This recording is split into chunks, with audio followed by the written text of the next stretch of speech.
Greetings and welcome to another Stompy 51 miniature adventure. Today we're going to have a look at some Pedro Ramos big guys and a Games Workshop oldie but goodie.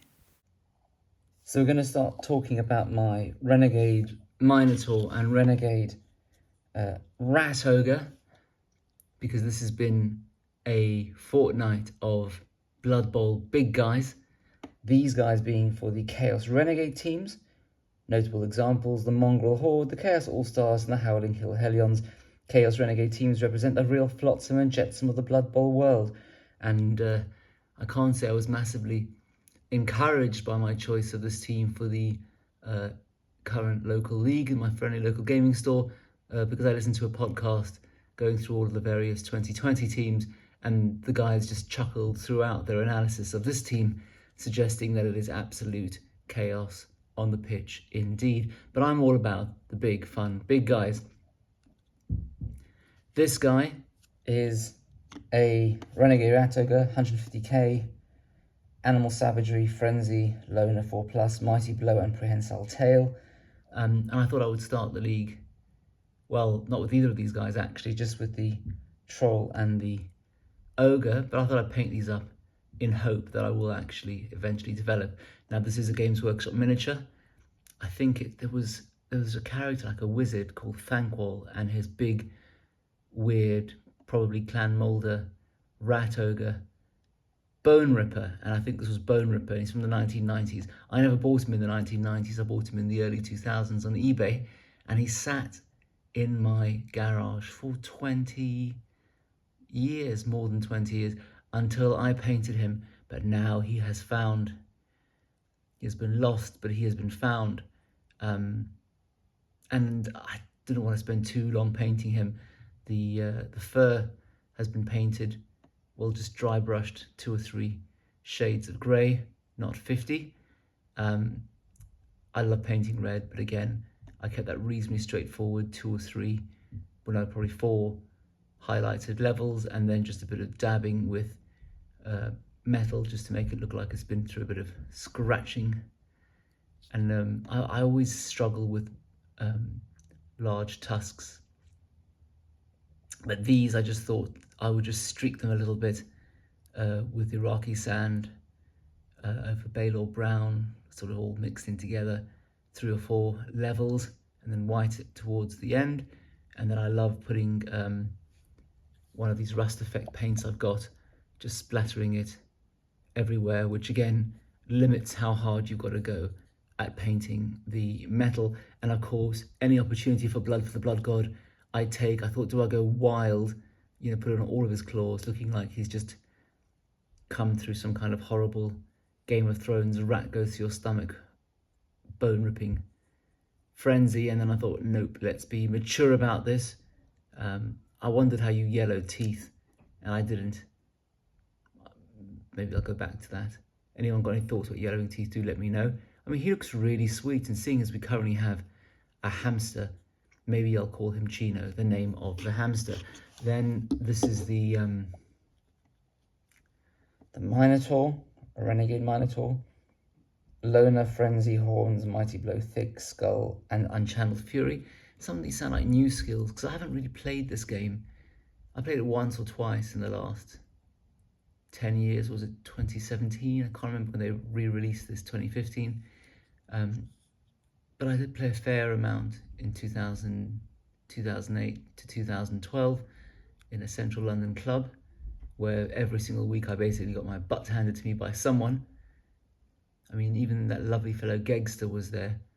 Whenever I listen to these podcasts with, the people who are in the NAF, whatever it's called, the kind of the semi-professional leagues, whatever, who play these games of Blood Bowl, many of those guys were at this club. But, I'd say it's educational, and they were always lovely. And you'll see a little bit of blood for the blood god there, so I didn't go too wild.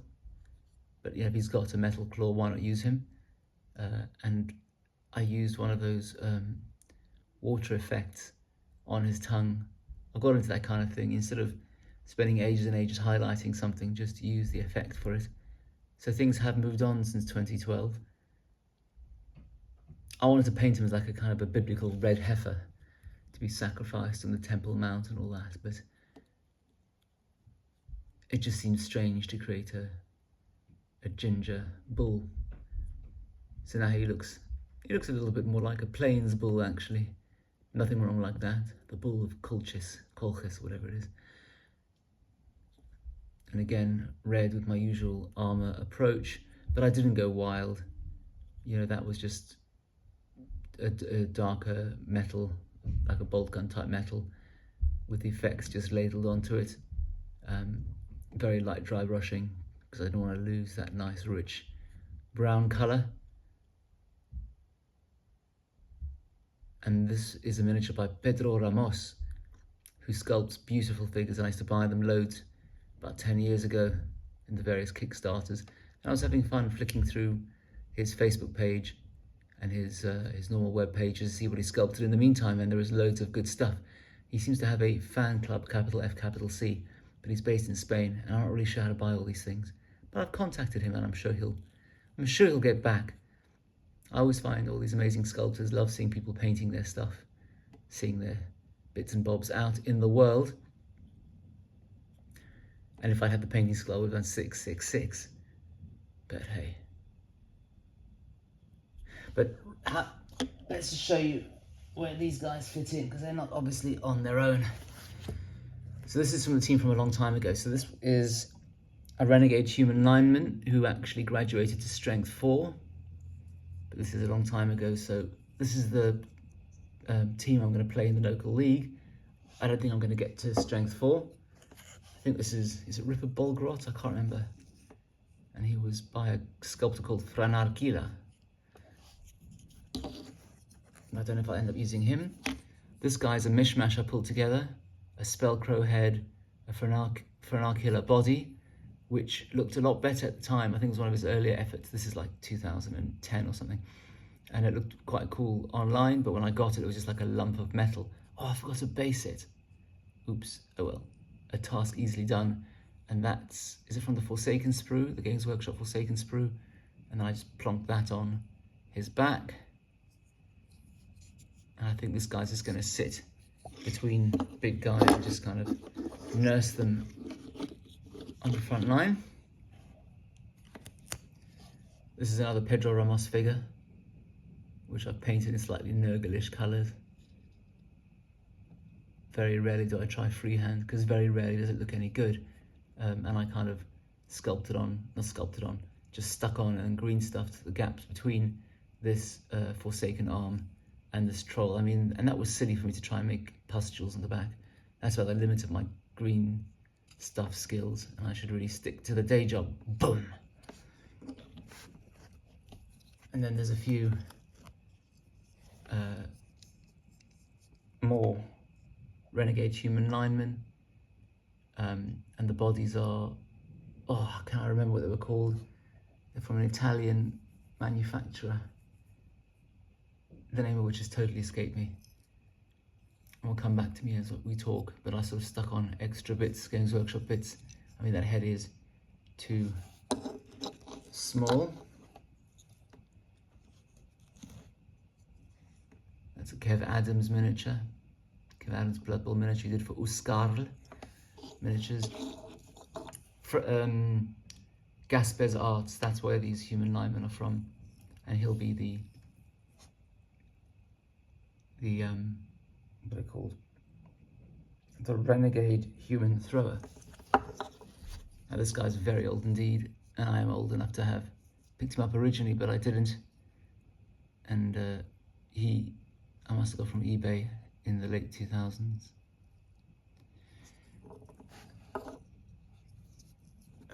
Gasper's Arts runner.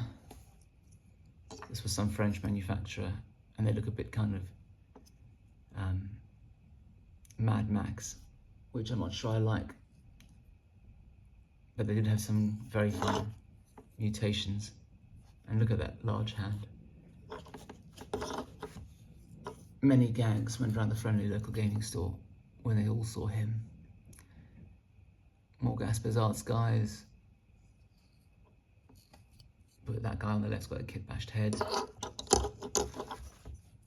Double-headed goblin, two-headed goblin. Again, Kev Adams. And black scorpion troll with hand from the Forsaken sprue. And I probably should do pupils for him, shouldn't I? Because he wouldn't just have glowing eyes. Or maybe he would. Anyway, these are painted 10 years ago. Oops. And presumably this Gasper's Arts Dark Elf with my converted large hand is going to be a pretty key player. And on the left, I suppose he's another renegade human lineman in the style of a certain Austrian who's done very well for himself in the United States. So the other two big guys I painted, these guys being yesterday, are more Pedro Ramos figures. Again, you can see I kind of didn't do the tongue very well. I tried to highlight it, it didn't look right. I put one of the turquoise contrast paints from Games Workshop over it. It still didn't look right, and I thought, let's just put some water effect on it. This kind of resin that dries in the light, because the reality is how many games are these guys going to see, albeit they can play in a goblin team, and I'll show you my goblin team. And I've also ordered from my friendly local gaming store a snotling team, and why not? And the yellow is Avaland Sunset mixed in with a very bright Games Workshop yellow, the name of which escapes me. I just kept mixing it in and then using Reikland Flesh Shade, the blue, all pretty straightforward and simple. And then I tried this effect where you put these scratches in like flesh color and then put a brownish black line over it to make it look like it's scratched through to the primer, but it never looks quite right. And I never managed to properly center the numbers. But then the view I take is, who cares? Because they are trolls and they're not going to get high-end kit.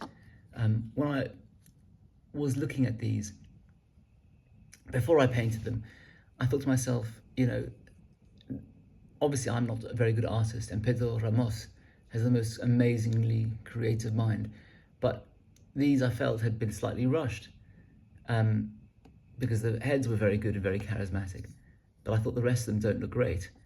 And I couldn't really tell where detail stopped and started as I looked at them when they were just undercoated. But as I painted them, I saw that, you know, they did kind of have their own logical, sculpted sense, and there was nothing wrong with that.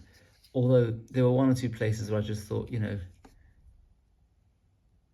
what shouldn't that metal bar kind of look like it's going behind his ear as opposed to stopping in the middle? Albeit, nothing wrong with stopping in the middle, I guess. Why not? And like this fellow, his left foot either is a miscast, or more likely, I just got the sense that Pedro had done these for a startup, I think a Willy Miniatures startup, and just, you know, he had a certain amount of time to do it and he used that time and that was it. And this guy now looks like he's something from the New Testament. Was it the story of the man with the withered arm? But then again, I thought to myself, in this fantasy world, you know, are trolls getting really high-end medical care when they're birthed, etc.? So there's going to be defects. That is the world of Blood Bowl. But I mean, look at that helmet plonked on over his head. It's so ill-suited, it's just beautiful. It really brings out that no one wanted to stick around for the fitting for too long. And this guy, I can't remember in the Kickstarter if he was a limited edition, and there were two arms. One was him basically being always hungry and eating a goblin, and I thought, oh, can I be bothered to paint a goblin as well? You know, the whole principle here is to keep it simple, because who knows how many times they'll get played with. In the same way as, you know, there should have been two-tone skin colouring, you know, the ears underneath, the inside being like a lighter grey and the tummy being a lighter grey along with the inside arms. And I thought, you know what? Who gives a monkeys? Who gives a troll? And so I'll show you the goblins that I painted. These, I think, were kind of 2008, 2009.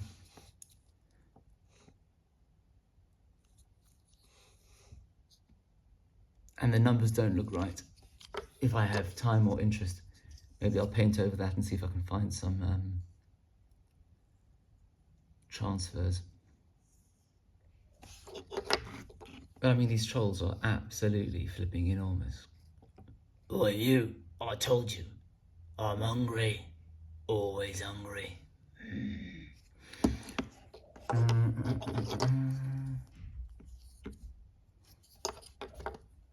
And there's a couple of star players, albeit these days they're not. You can have them inside your team as well, which is good, and I might do that. I've got a game today. They're just informal games on the side of the league because my actual player isn't ready until next week, and I think I might have a go either with these goblins if they expect a new team, or I can play with the Blackhawks I played with last week, which got totally mangled, and see if they bothered playing a team which has already played a game, but equally that game led to them being demolished. Annoyingly, I've lost the foot of this guy, which is a shame because he'd be a great swooping fanatic or whatever they're called. But what I might do is cut this down, the left leg, and pin in something wooden looking, like a table leg looking, on the basis that he's obviously suffered a number of times from an always hungry troll throwing him with the right stuff, and he could be one of my positionals. And what else have I got here? Another dude with a chainsaw. You never have too many chainsaws, albeit they're not on the pitch for very long because they get sent off at the end of a drive, don't they? If they don't chainsaw themselves. And this guy looks great fun. He probably looks like he's been on drugs. It's like one of the guys at my school. They could never concentrate. And where are they all now? There. But if the real question is, where am I? The answer is, at the moment, kicking off playing a Bloodbowl league in my friendly local gaming store, about 10 players, a little thing. And I was so excited because my first game was against a noob, someone who's played about 2 games in their entire life, albeit they are big in Yu-Gi-Oh, I think. And they've got Black Orcs. They had Black Orcs. I played with my Chaos Renegades, and it was almost 3-0. It was 2-0, and then my Dark Elf did some pretty amazing things dice-wise, to be candid, and they just needed a go for it, for which they rolled a 1 with no rerolls left because they'd used it for the amazing things they'd done. So it was 2-0. I was happy with that. But I only took 2 big guys instead of 3, thinking, ooh, better to have 3 rerolls, seeing as no one has any skills. And the noob killed my ogre. She killed him. It was a very sad moment. We all decided to take a moment's pause. But basically, I think the league is going to be tough for me from now on. I'll be relying on my skill, which means I'm going to do very badly. And so I thought the right thing to do would be to go home and engage not in retail therapy, but in miniature therapy, and pull together a bit of the old and the new for this Chaos Chosen team. And I think we'll leave it there. Keep well, keep safe. Do subscribe if you haven't already. Leave any comments you wish. I love engaging with it as I go on my travels around. And see you back here soon, I hope. Cheers.